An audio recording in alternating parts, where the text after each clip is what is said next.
Herkese merhabalar, ben Huri. Huri Metek Mutfak'ta mutfağıma hoş geldiniz. Tavada ekonomik tatlı tarifi hazırlıyorum.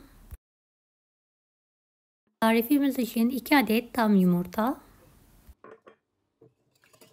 Evet, karıştıralım.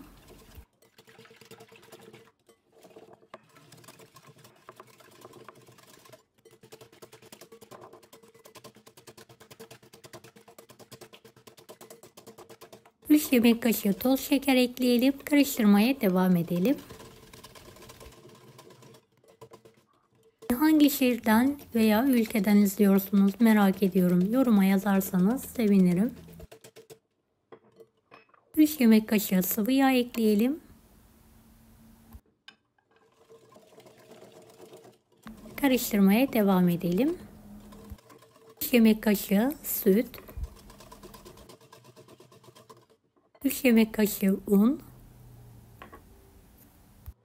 3 yemek kaşığı irmik.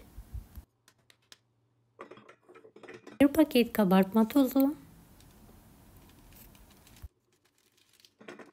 1 paket vanilya.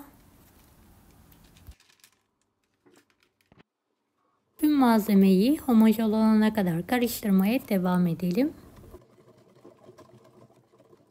Bu tarifte mikser yok, fırın yok.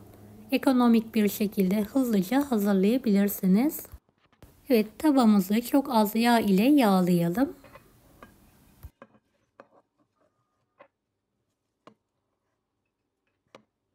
Hazırladığımız harcı tavamıza dökelim.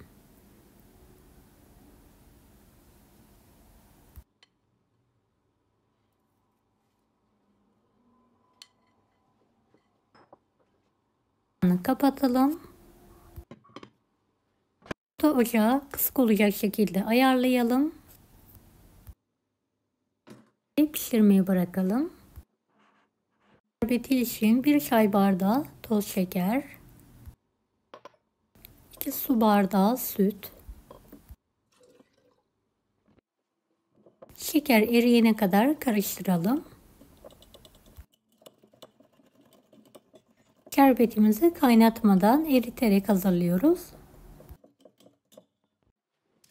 Fırın kağıdını videodaki gibi katlayarak yuvarlak bir şekilde keselim.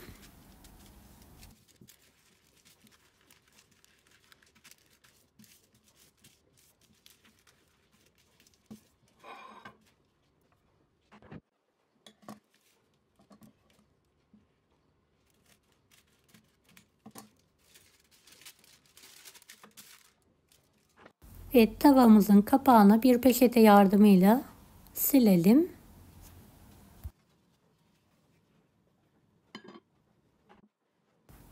Evet, ilk olarak spatula yardımıyla kekimizi kenarlarını dikkatlice kaldıralım.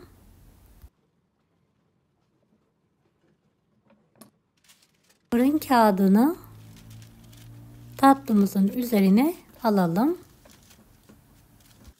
Tabağı yardımıyla ters çevirelim ve tekrardan tavaya alalım.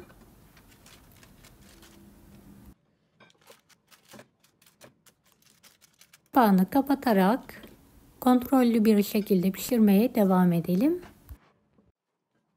Evet, belli bir süre geçtikten sonra tekrardan ters çeviriyorum. Altındaki kağıdı çıkartarak kağıtsız olarak pişirmeye devam ediyorum. Kekimizin alt tarafını kontrol ediyorum. Nar gibi kızarınca altını kapatarak tavaya tekrardan alıyorum.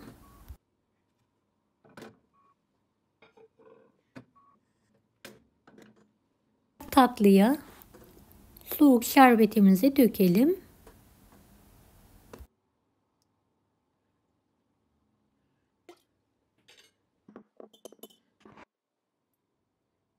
Şöyle 1 saniye içinde şerbetinin hepsini çekiyor.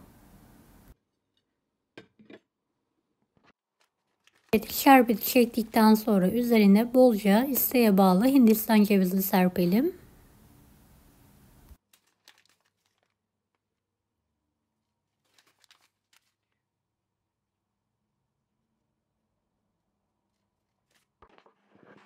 Ve tatlımızı soğuması için bir kenarda dinlendirelim. Hamur kartıyla pasta dilimi olarak kesiyorum.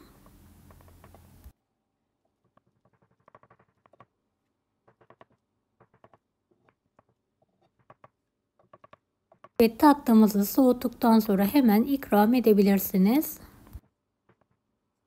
Ekonomik, lezzetli 3 kaşık tatlımız yemeğe hazır. Deneyecek olan herkese şimdiden kolaylıklar dilerim. Kanalıma ücretsiz abone olmayı unutmayın. Bir dahaki videolarda görüşmek üzere. Allah'a emanet olun. Hoşça kalın.